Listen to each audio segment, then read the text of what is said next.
video is talking about something that took me many years to feel comfortable, I guess, and have the courage to talk about openly.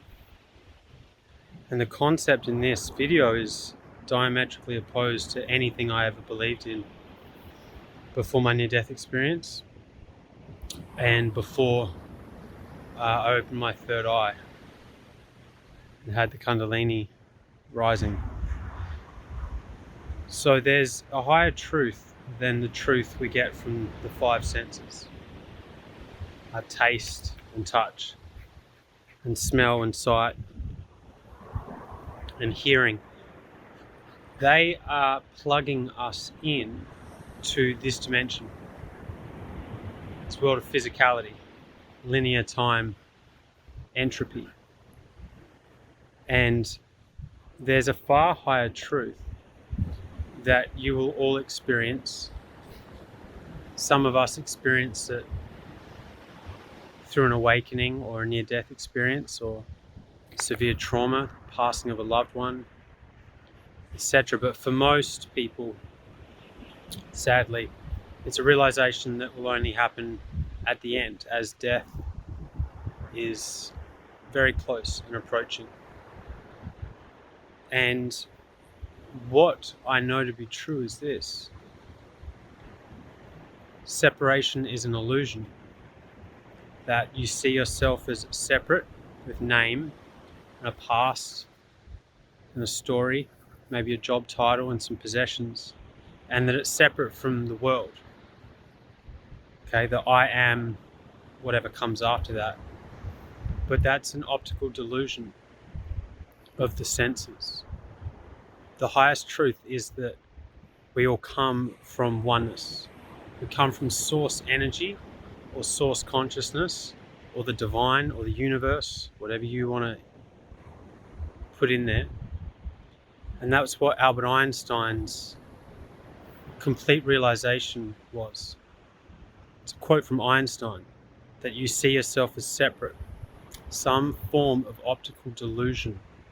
Because the mystic and Buddha and Christ and quantum physics and the greatest minds that have ever lived through science or through spirituality have reached the exact same conclusion.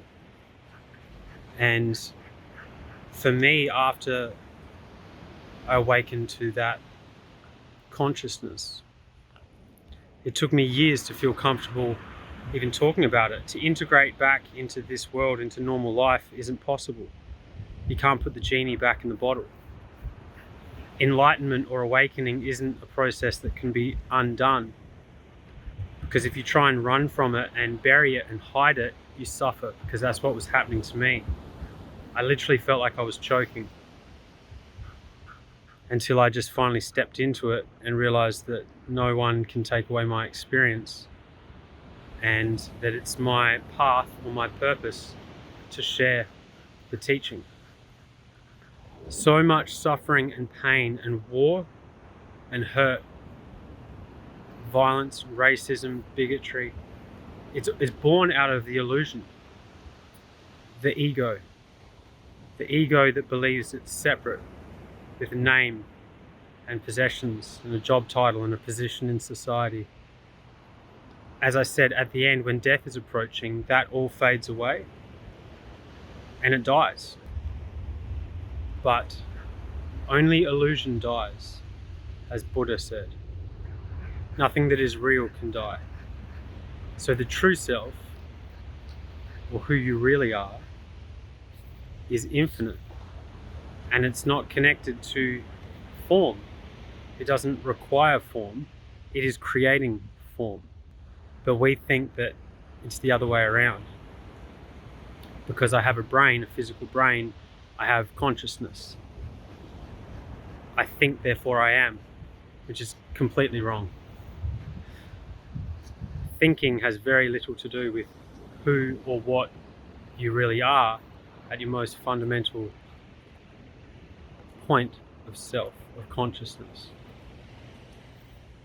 So, is humanity ready to awaken? Is the collective humanity ready to let go of illusion and understand that the madness we see in the world is the effect of this delusion of the ego.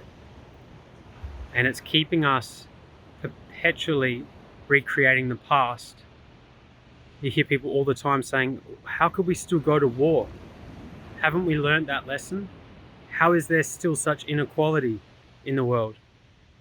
Well, the reason is because of this addiction to the ego, to the egoic mind. It's quite literally an addiction. You ask people to stop thinking and stop associating with that little voice in their head, and very few people can do it for much more than 10-20 minutes at most.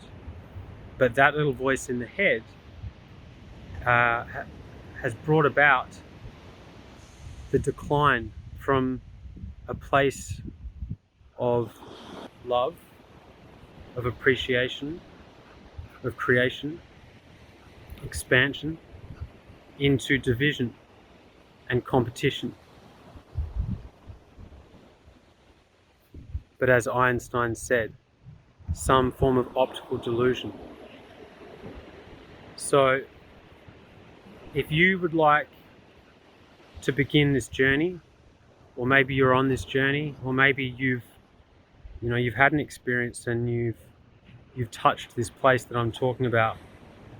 Maybe it never left you. Maybe you were one of those souls that you were just born with and you remembered. You're remembering. Regardless, I'm sure that you'll find something in the work that I do, in the workshops that I've built and I'm now running.